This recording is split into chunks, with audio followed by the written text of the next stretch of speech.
Penguin Random House Audio presents The Siege, a 6-day hostage crisis and the daring Special Forces operation that shocked the world. Written and read for you by Ben Macintyre. Preface. This is a true story of people thrust into a dangerous situation they could not control. A group of strangers who suddenly found themselves captive and besieged. As always in such circumstances, individuals reacted differently. With courage, cowardice, resilience, terror, desperation, or humour. Even the perpetrators were swept along by events in ways they did not anticipate or fully understand. The Iranian embassy siege gripped the world and immediately entered national mythology in Britain. For millions, it became a historical watershed, a "where were you when it happened" moment, like the JFK assassination or 9/11.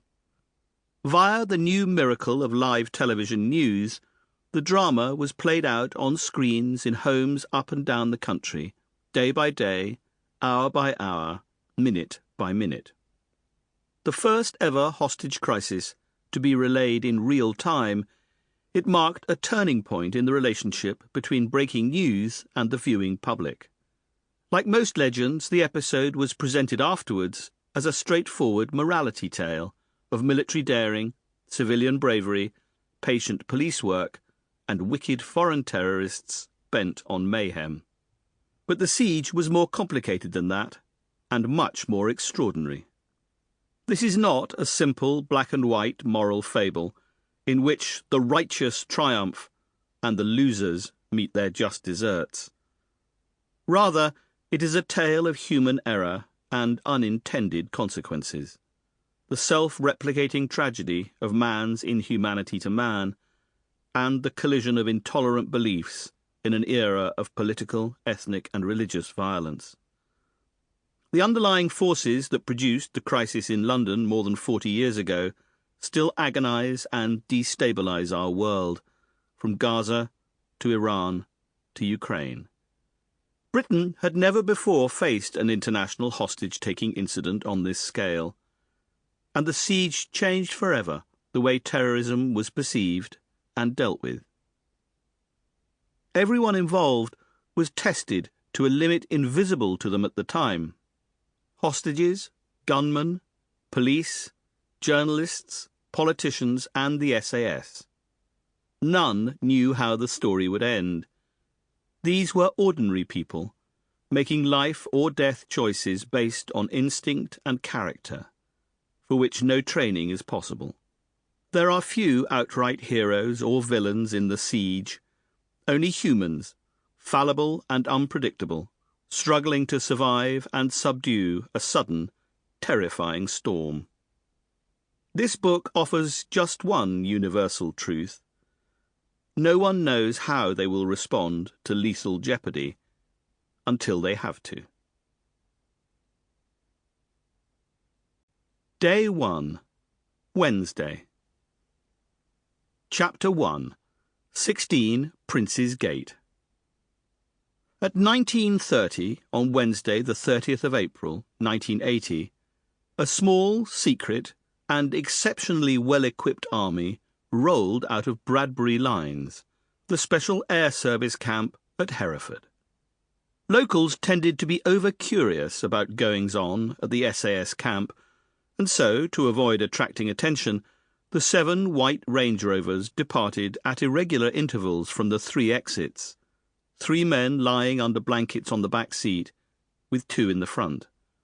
These were followed by 2 white Ford transit vans and 2 large yellow furniture lorries.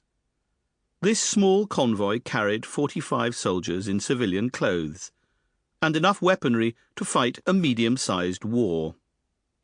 Each man had a green holdall packed with his personal weapons and kit, a submachine gun with 4 30-round magazines, a 9mm semi-automatic pistol with 2 spare rounds of ammunition, a respirator, gloves, a balaclava helmet, body armour, boots, belt, and weapons-cleaning kit.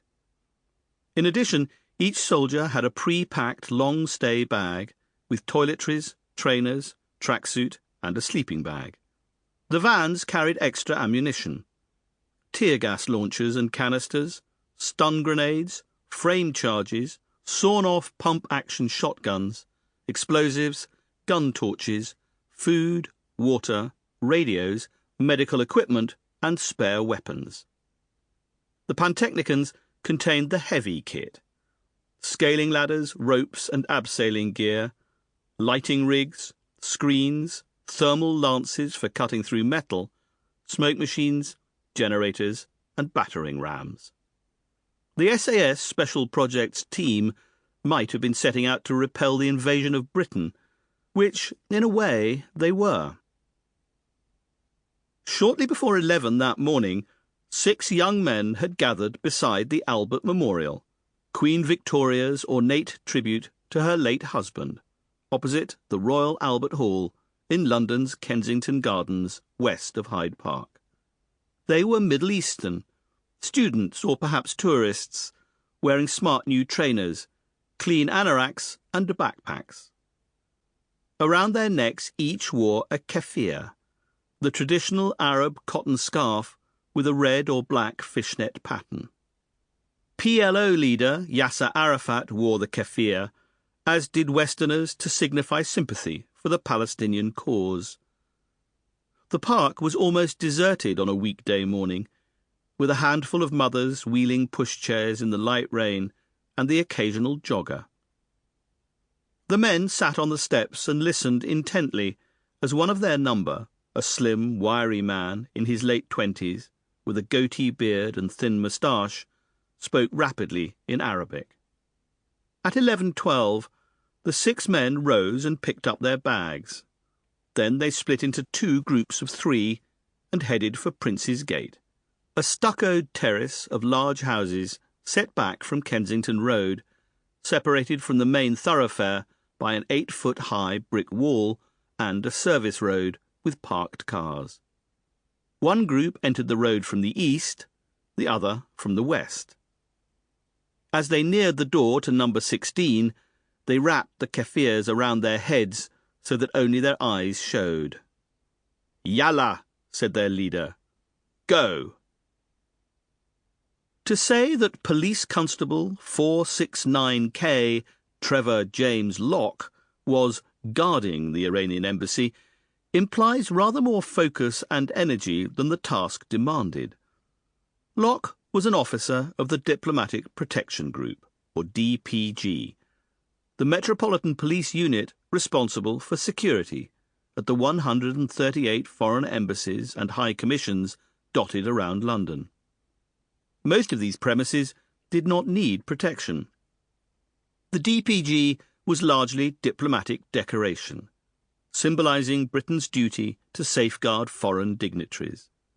Locke's primary function was to nod in a friendly but official manner to visitors and diplomats as they passed in and out of the building. The job was one of the least stressful and most boring in British policing. This suited PC Locke just fine. At 41, portly, patient and placid, Locke was a far cry from The Sweeney, the popular 1970s TV show in which tough, gun-wielding cops screeched around London in fast cars, apprehending villains.